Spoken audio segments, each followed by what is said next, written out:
Viego, the Ruined King.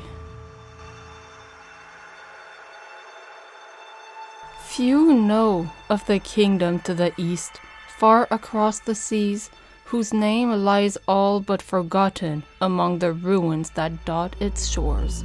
Fewer still know of its foolish young ruler, whose love-struck heart was doomed to destroy it. Now a grave threat to all, that man's name was and is Viego. The second son of a dynastic king, Viego was never intended to lead. Instead, he lived a life of comfort that made him complacent and selfish. Yet, when his older brother died unexpectedly, Viego, who possessed neither the inclination nor the aptitude for rulership, suddenly found himself crowned. He showed little interest in his position until he met a poor seamstress, Isolde. So taken was he by her beauty that the young king offered her his hand in marriage, and thus one of the most powerful rulers of the age was wed to a peasant girl. Their romance was enchanting, and Viego, who'd rarely shown interest in anyone other than himself, devoted his life to her. The two were inseparable. He scarcely went anywhere without Isolde, always lavishing gifts upon his queen, and his attention would seldom be broken when she was present. Viego's allies fumed, unable to interest him in governance, and with the nation beginning to unravel under his questionable rulership, some plotted in secret to end their new king's reign before it had begun. His nation's enemies, meanwhile, saw an opportunity to strike, and the vipers began to circle. Thus did an assassin's poisoned dagger one day come for Viego, but the king was well defended, and the dagger did not strike true, instead grazing Isolde. The toxin worked quickly, and Isolde fell into a ruinous torpor, while Viego could only watch in horror as his wife's condition grew ever more serious. Overwhelmed with fury and despair, he spent every last coin within his coffers trying to save her. But it was all for naught. Isolde perished in her bed, and Viego was consumed by madness. His search for an antidote became desperate, crazed.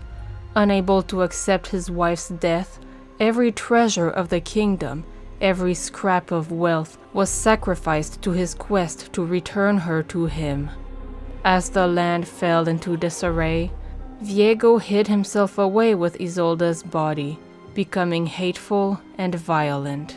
Then came the day he learned the secret of the Blessed Isles, of its water that healed any ailment. With his great army, he stormed the peaceful country by force, slaughtering everyone who stood in his way until he at last breached its inner sanctum and let his wife drift beneath the blessed water. She would return to him, no matter the destruction he wrought, no matter the cost. And for just one moment, she did.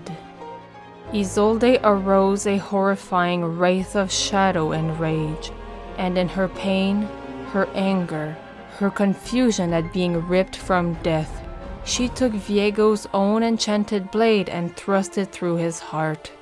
The magic of the waters and the ancient sword clashed, and the chamber's energy erupted, tearing across the isles and trapping everything it touched in tortured, conscious undeath. Yet of this, Viego remembers nothing. His country collapsed into ruin, great nations rose and fell, and in time, even his name was forgotten. Until, 1,000 years after his death, Viego stood once more, and this time he would not fail. his mind twisted by the same dangerous obsession he possessed in life. Viego's unflinching, deranged love fuels his every action, his every desire, his every atrocity. The deadly black mist pours freely from Viego's broken heart, ripping the life from everything it touches. And he uses the mist to scour the world for some way to return Isolde to his side. Legions will fall before him, only to rise again in his service. Continents will be swallowed by living darkness, and the world will pay for every moment of happiness it stole from an ancient ruler, laid low by all-consuming love. He cares not for the destruction he causes, so long as he can see Isolde's face again. His reign is terror. His love is eternal. And until Isolde returns to him, all will fall before the ruined king.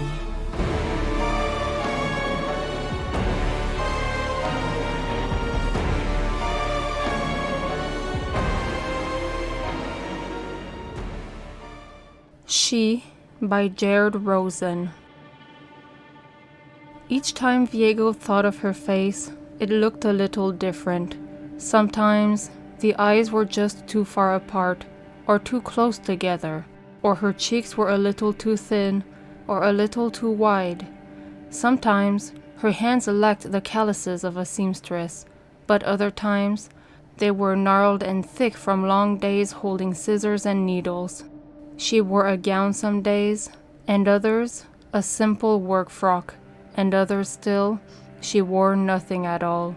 She was never the same, but always the same, never there, but always present. A ghost of the heart Viego no longer possessed, rent open when Viego, on his shattered, blackened throne at the bottom of the world, slammed his king's blade deeply into the rock beneath, cracking the obsidian and sending a brutal tremor across the entirety of the Shadow Isles. To his left lay a painting he could no longer bear to look at, for the fair Isolde's countenance had been too perfect to lay eyes upon, too lovely to grant him any peace or respite.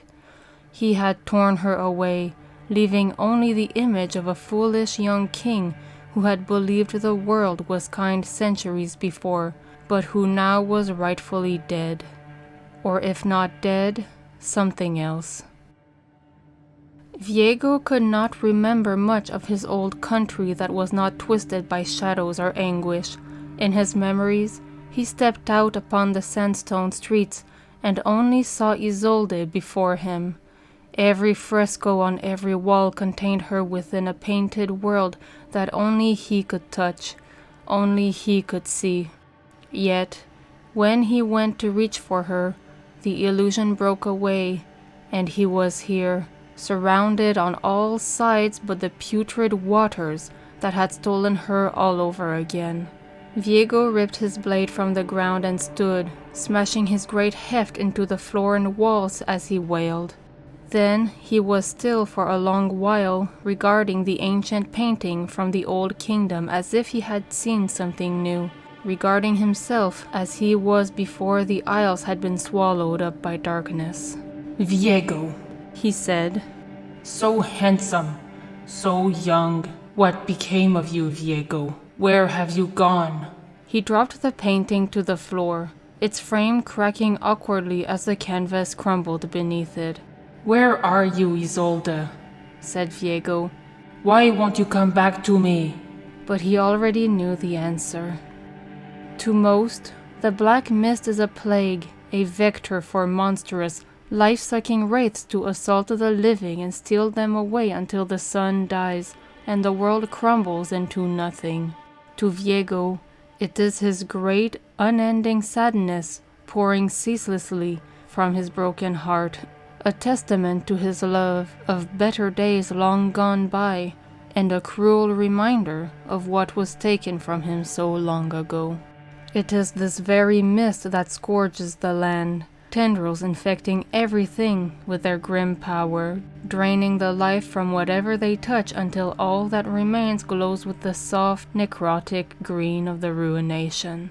Yet this, too, has a purpose, for as Viego's sadness ebbs and wanes, the mist surges forward, searching as if drawn to something old, familiar, safe. The wraiths and spirits that travel within it do what they will, but the mist itself, no, it grasps ceaselessly for her.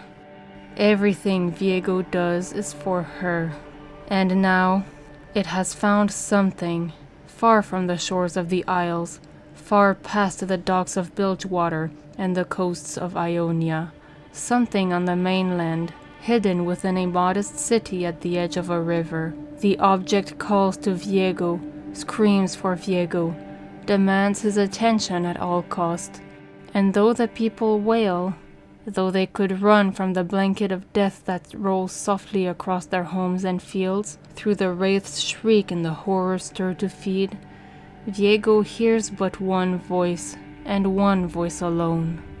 Viego, he imagines it says, for he cannot make out the words.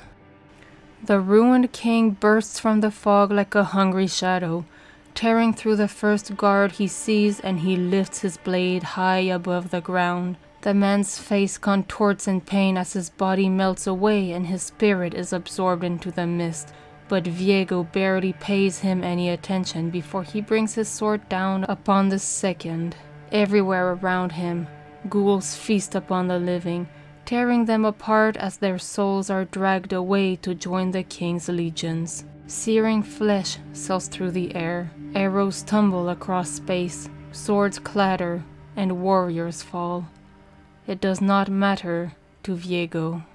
He raises a single hand before the city's great wall, and the mist rushes forward, stones falling away as the structures become tainted with decay.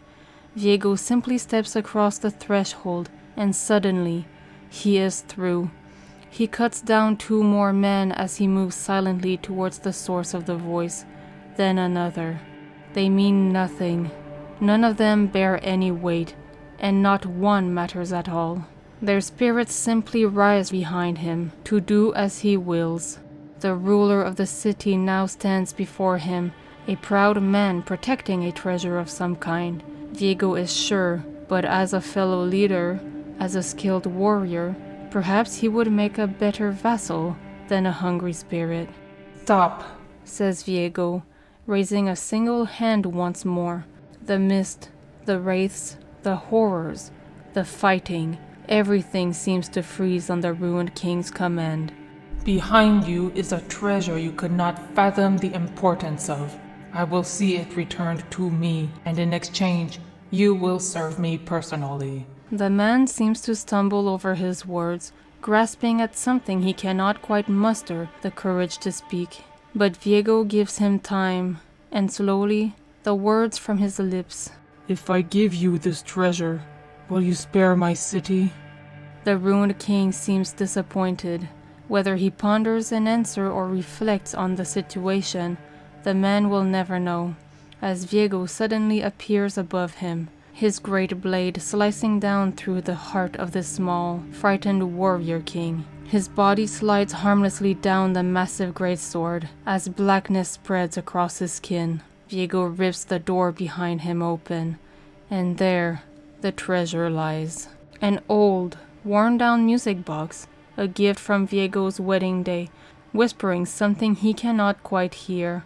It seems possessed by grief, by boundless, immeasurable sorrow, but Viego simply holds it before his eyes, imagining the soft smile that will surely dance across Isolde's face the day he sees her again. What have they done to you, my love? He coos, as the man he slaughtered slowly rises from the earth, ghostly greens and blues throbbing from between the cracks in his skin. Do not worry, he assures the music box. I will find you. It is simply a matter of time. And with that, Viego is gone, vanishing as wraiths devour the city.